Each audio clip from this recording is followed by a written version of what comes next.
நபிகள் பெருமானார் ஸல்லல்லாஹு அலைஹி வஸல்லம் அவர்கள் ஒரு நாள் பள்ளி வாசலிலே மிம்பர் படியிலே நின்று கொண்டு பிரசங்கம் செய்து கொண்டிருக்கிறார்கள்.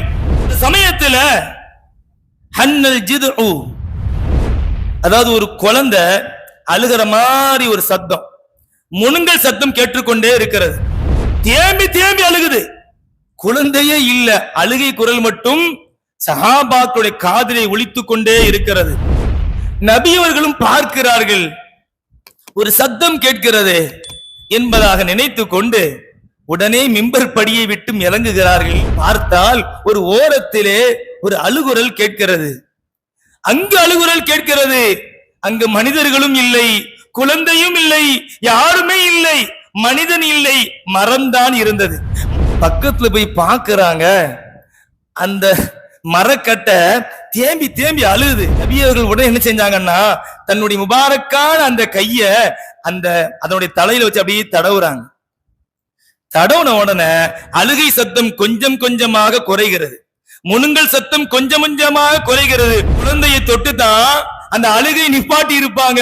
ஆனால் மரத்தை தொட்டும் கூட காரூன்ய வல்லல் முஹம்மது ரசூலுல்லாஹ் ஸல்லல்லாஹு அலைஹி வஸல்லம் அவர்கள் அந்த அழுத மரக்கட்டையை அழுகை நிப்பாட்டினாங்க.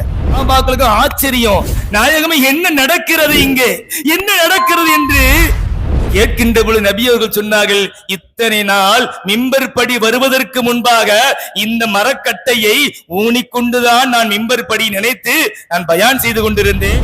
அந்த மிம்பர் படி இப்பொழுது ஓரம் சென்று விட்டது, புதிய மிம்பர் படி வந்திருக்கிறது அல்லவா, ஆகையினால் அதை நினைத்து அது அழுகிறது என்று சொல்லிவிட்டு நபிகள் பெருமானார் ஸல்லல்லாஹு அலைஹி வஸல்லம் சொன்னார்கள், தோழர்களே, லவ் லம் அஹ்தவின்ஹு நான் மட்டும் அந்த மரக்கட்டைக்கு அருகில போய் அந்த குழந்தையை தடவுற மாதிரி தடவல வச்சுக்குங்களேன், அது மறுமை நாள் வரை, கியாம நாள் வரை அது அழுது கொண்டே இருக்கும், அதன் சத்தங்களை எல்லோரும் கேட்டுக்கொண்டே இருப்பீர். நான் மட்டும் செல்லவில்லை என்றால், எனவே நான் சென்று அதனுடைய துக்கத்தை, அதனுடைய கஷ்டத்தை நான் நீக்கிவிட்டு வந்திருக்கிறேன் என்பதாக நபிகள் பெருமானார் ஸல்லல்லாஹு அலைஹி வஸல்லம் அவர்கள் சொல்வார்கள். எப்படிப்பட்ட நேசம் பாருங்களேன். மரக்கட்ட அழுதது, மிம்பர் படி அழுதது, நபியை நினைத்து, நபியின் பிரிவை.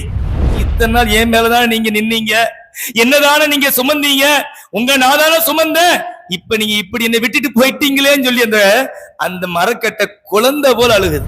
இப்படிப்பட்ட அன்பை பார்த்தீங்களா? ஆனால் மரம் அழுதது, நாம் என்று அழப் போகிறோம் அந்த மாணவியை நினைத்து.